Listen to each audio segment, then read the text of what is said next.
Hoy, Domingo de Ramos, con esta fiesta iniciamos la Semana Santa.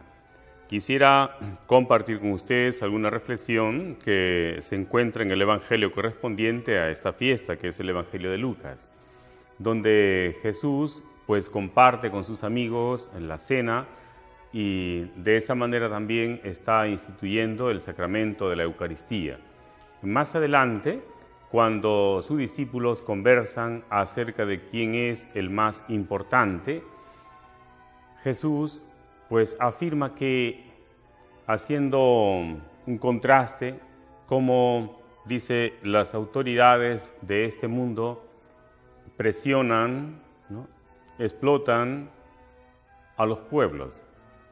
De hecho, lamentablemente estamos viendo cómo en tantos gobernantes, sin generalizar, pero en tantos casos se ve cómo muchos llegan al poder solo para beneficiarse y solo para luego tener al pueblo pues a sus pies, muy lentos en reformas educativas, en reformas de salud, pero sí muy prontos para llevar adelante la explotación, por ejemplo, de las minas, y hay más preocupación en estos temas que redundan más en beneficios económicos para los más poderosos, pero más bien que siguen hundiendo a los más pobres.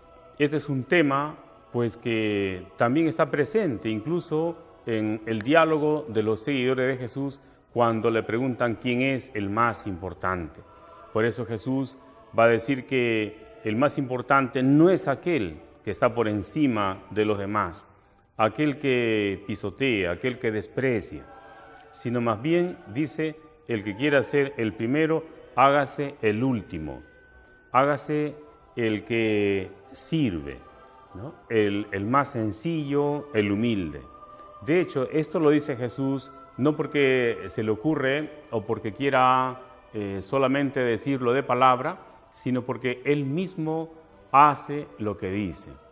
Es así que Él, cuando afirma: no he venido a ser servido, sino a servir, de hecho es aquel que se pone allí, ¿no?, la toalla, toma la tina, la jarra y comienza a lavar los pies a sus discípulos, que era, bueno, es un gesto que reproduce lo que en la antigüedad, en esos pueblos de la antigua Palestina, cuando alguien invitaba a sus amigos a casa a una comida, contrataba a un sirviente para que se pusiera en la puerta y lavara los pies a los invitados a medida que iban entrando, ¿no?, y ubicándose a la mesa. Pero era, claro, la tarea de uno que sirve, prácticamente de un esclavo. Y esa función la asume Jesús. Repetimos, un gesto, pero que luego más bien lo va a hacer siempre. Incluso ya el texto de San Pablo, ¿no?, en su carta a los Filipenses, en capítulo 2, del versículo 6 al 11, afirma que Dios, siendo tal, no hizo alarde de esa categoría divina, sino que se rebajó, ¿no?, se humilló, es decir, se hizo humus, se hizo tierra, se hizo hombre, ¿no?, pasando por uno de tantos. Entonces, y vino como el que sirve, y pasó por este mundo haciendo el bien.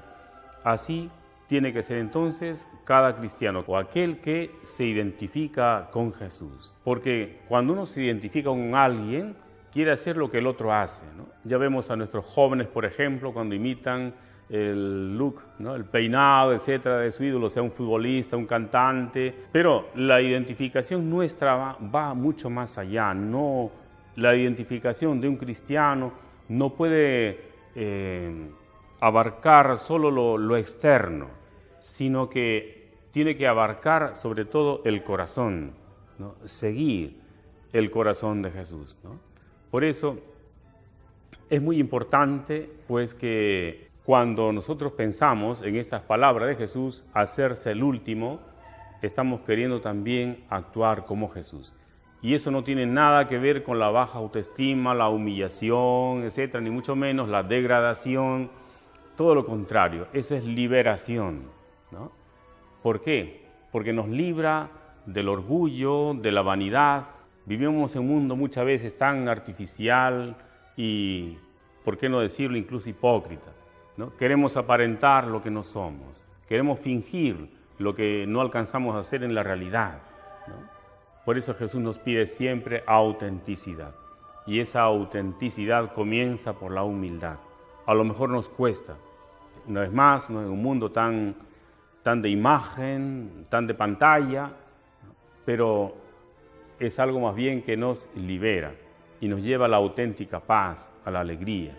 Esta actitud entonces humilde de Jesús, que incluso cuando entra a Jerusalén y es aclamado por todos, Él va montado en un burrito, ¿no? Un animal sencillo que podemos identificarlo justamente con la sencillez, la humildad. Entra un Jesús que va a servir y que va a dar vida en abundancia. Bien, entonces le deseamos pues un buen domingo y también una buena Semana Santa. Paz y bien.